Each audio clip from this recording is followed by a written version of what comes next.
হয় মুখ্যমন্ত্ৰী অদক্ষ অকৰ্মণ্য নহয় অবৈধ কয়লা খনিৰ পৃষ্ঠপোষক। মুখ্যমন্ত্ৰী ডাঙৰীয়াই যদি সঁচাকৈয়ে নাজানে এইবোৰ যে চলি আছে ৰাজ্যখনত, তেখেতৰ ৰাজ্যত তেখেত অদক্ষ অকৰ্মণ্য, তেখেতে পদত্যাগ কৰিব লাগে। আৰু যদি তেখেতে জানে তেতিয়াহ'লে তেখেতে পৃষ্ঠপোষকতা কৰি আছে। এয়াই অবৈধ কয়লা খনি। ৰাজ পৃষ্ঠপোষকতাত প্ৰকৃতি ধ্বংস কৰি অবাধ হাৰত চলোৱা হৈছে কয়লাৰ অবৈধ খনন।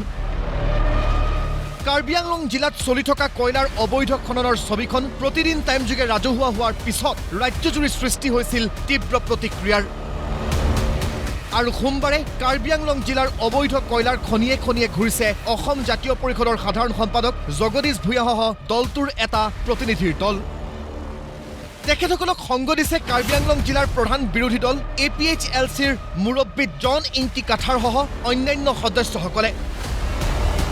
দলটোৱে দিছবাই, চাইনিলাংছো, লাংমিলি, কয়লাজান আৰু চিলনীজানৰ কয়লা খনি পৰিদৰ্শন কৰি হৈ পৰে আচৰিত। AJPৰ সাধাৰণ সম্পাদক জগদীশ ভূঞাৰ প্ৰত্যক্ষ অভিযোগ মুখ্যমন্ত্ৰীৰ প্ৰতি।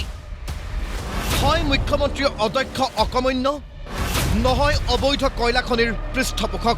মুখ্যমন্ত্ৰীয়ে নাজানে, ইয়াৰ স্থানীয় CM জনে নাজানে, EM জনে নাজানে কিমান অদক্ষ মানুহে আমাৰ অসমখন শাসন কৰি আছে। মুখ্যমন্ত্ৰী ডাঙৰীয়াক মোৰ মুকলি প্ৰত্যাহ্বান। প্ৰথম প্ৰশ্ন, মুখ্যমন্ত্ৰী ডাঙৰীয়াই যদি সঁচাকৈয়ে নাজানে এইবোৰ যে চলি আছে ৰাজ্যখনত, তেখেতৰ ৰাজ্যত তেখেত অদক্ষ অকৰ্মণ্য, তেখেতে পদত্যাগ কৰিব লাগে। ৰাজ পৃষ্ঠপোষকতাত প্ৰকৃতি ধ্বংস আৰু প্ৰকৃতি ধ্বংসৰ পৰিণতি অবৈধ কয়লা খনন। আৰু ক'ৰবাত এনে ভয়ংকৰ কাণ্ড সংঘটিত হ'ব পাৰেনে? সংশ্লিষ্ট সকলো পক্ষৰ বিৰুদ্ধে বিহিত ব্যৱস্থা গ্ৰহণৰ দাবী।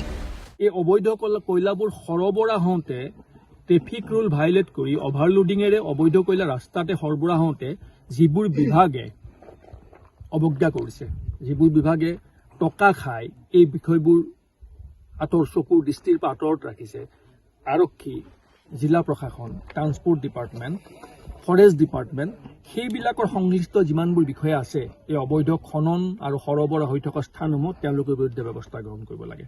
দিছপুৰৰ আশীষপুষ্ট কাৰ্বি ভূমিৰ সৰ্বাধিনায়ক এয়া তুলিৰাম ৰংহাং।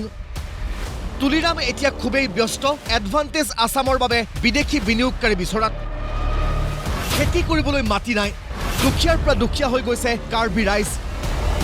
আনফালে সমগ্ৰ অসমৰ কথা ভাবি কোৰিয়া জাপানতে ব্যস্ত মহামহিম তুলিৰাম। জন ইংটি কাঠাৰৰ মুকলি আহ্বান। মইতো ভাবো এইটোতো আমাৰ গভৰ্ণমেণ্ট, আমাৰ চিফ মিনিষ্টাৰ জড়িত আছে।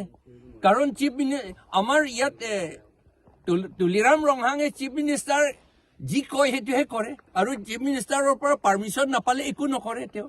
সেইকাৰণেতো চিফ মিনিষ্টাৰে কৰি আছে, ইলিগেল কাম কৰি আছে। আমি ৰাইজে কৈছে, এতিয়া গাঁৱৰ মানুহবিলাকে এতিয়া তেওঁলোকে খেতি কৰিবলৈ জেগাও নাপায়, ঝুম খেতি কৰিবলৈ গোটেইখিনি মাটি নষ্ট কৰি থৈছে। দুখীয়া ওপৰত আকৌ বেছিকৈ দুখীয়া হৈ গৈ আছে আমাৰ মানুহ। সেইকাৰণে এই আইনটো বনাব লাগে, আৰু চৰকাৰে যিটো আইন বনাব আমাৰ গভৰ্ণৰে চহী কৰিব লাগে। চৰকাৰখনে সঁচাকৈ হাৰ কেতিয়া পাব? কেতিয়া শ্ৰমিকৰ জীৱনক লৈ হেতালি খেলিবলৈ এৰিব? ইটোৰ পিছত সিটো পাহাৰ ধ্বংস। ক'ত সেই সেউজীয়া কাৰ্বি ভূমি আৰু ক'ত এই টকলা পাহাৰ? এতিয়াও ভাবিবৰ সময় আছেগৈনে? ভিডিঅ' জাৰ্নেলিষ্ট আকাশৰ সহযোগত সঞ্জু বৰা আৰু অনুপ নাথৰ ৰিপৰ্ট, প্ৰতিদিন টাইম।